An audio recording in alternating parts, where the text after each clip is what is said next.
Okay, welcome. So I'm going to talk about hypertrophy basics, rep ranges.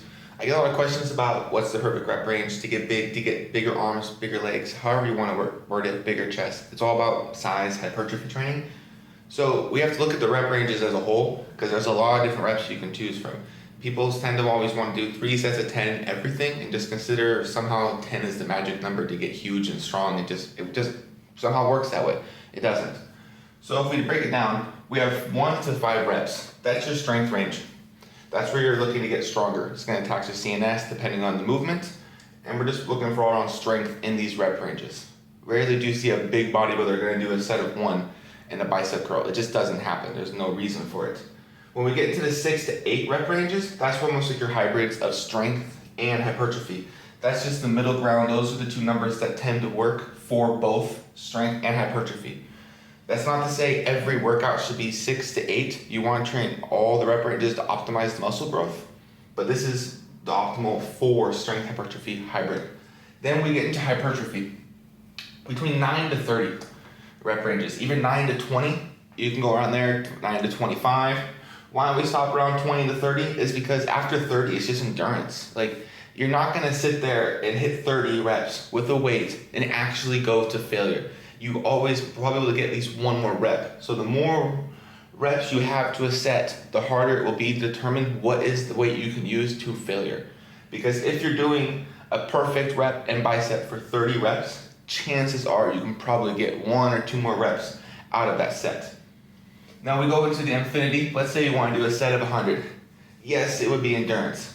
Because after a while, the muscle, there's enough lactic acid build up to where it's not going to optimally fire for hypertrophy anymore.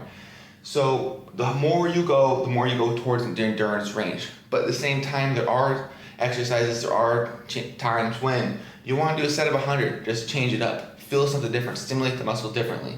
That's a different chat. But this is the basics for the rep ranges. How would we use these is for beginners. I'm going to use only beginners in this video. You'd want to stay between the 5 to 10 rep ranges and train each muscle per week 2 to 5 times.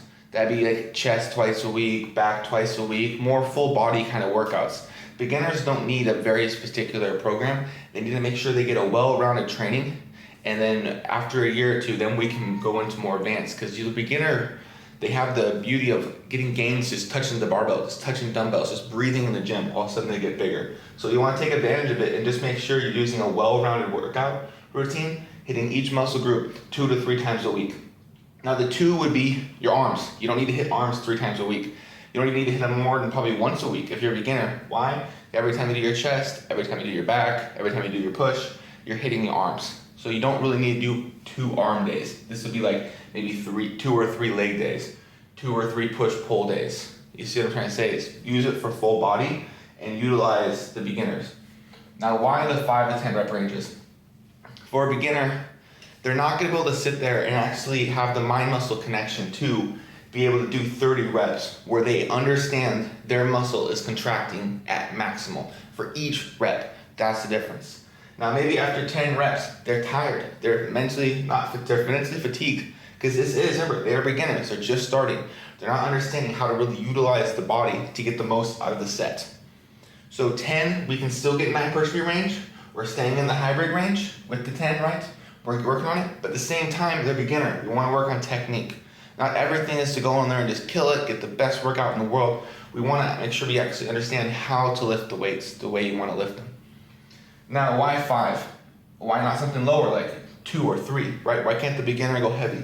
5 is kind of like that magic number. If you look between 1 and 20, if you look at the middle, and when you're doing reps, we're talking workouts, in math it's simple, it's just 10. That's the middle. But in the gym, 10 is not the middle. That's where we kind of find 5. And why 5? So if I do a set of 1, and I max out to failure, if I continue to hold the weight in the bench press, I cannot physically get another rep to save my life. 2, 3, about the same. You cannot physically get another rep, even if you're jazzed up, the best song's playing, the person you find attractive walks by, you're not going to get another rep. But say you're in the 20 range, and you are feeling good, you had your pre-workout, everything's going your way. The gym is playing your favorite song. All your friends are around you, hyping you up. If you get 20 reps, you can probably squeeze out 1 or 2 more reps. You can man up, so to say. You can do it. But the closer you get more down, the less likely you're able to push out more reps. That's where 5 comes in. 5 is that magic number that if you have a high enough weight, you will hit 5 reps. And the chances of you going to 6 are very slim. That's why you'll see a lot of people when they say, do a 5 rep max out. There's 5 rep max out calculators. This is why. 5 just happens to be that number that works out pretty well for almost all individuals when it comes to a weight picking a weight you can do for the reps and not be able to do another rep. So that's why for beginners, 5 to 10 reps per set, practicing good form, practicing learning how to use the muscles, practicing feeling what you're supposed to feel with each set will get you towards the hypertrophy we go for. Well, this is the very, very basics of rep ranges for hypertrophy. Just a quick review. 1 to 5 is strength, 6 to 8 is that strength hypertrophy hybrid, and 9, let's say 30, is for hypertrophy.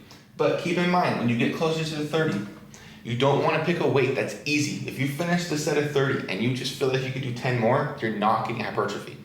Anything 2 to 3 reps away from failure, you're probably going to get hypertrophy, but not as much. If you truly want to bodybuild, you want to take these rep ranges, the higher ones, pick a weight that is as close as you can to maxing out with a 20 set, a set of 20, a set of 25. Pick a weight that by the time you get to the number of the reps, you cannot do anymore. You are exhausted. Because if you do 30 and you could do another 20, you're not training for hypertrophy. The hypertrophy does not exist in that set. The last 2 to 3 reps of any set are where you're truly going to build a hypertrophy. Meaning, if we do a set of 6, it is set of 1, 2, 3, you're getting strength gains for the most part, and that 4, 5, 6, that's where hypertrophy is going to come from the lift. All of these is the last 3 reps that are the hardest. That's where you're going to get the hypertrophy. So it works the same way. Even if you do a set of 100 down in the infinity range, the last 3 reps are where you're going to get the most hypertrophy for your bang. So that's just the basics of rep ranges. I'll come back with some more videos explaining more information on how I write my programs for everybody. But yes, don't forget, for beginners, stay between 5 and 10. Change up the reps. I'll make a different video explaining sets and how I break up the week for beginner. But thank you for watching.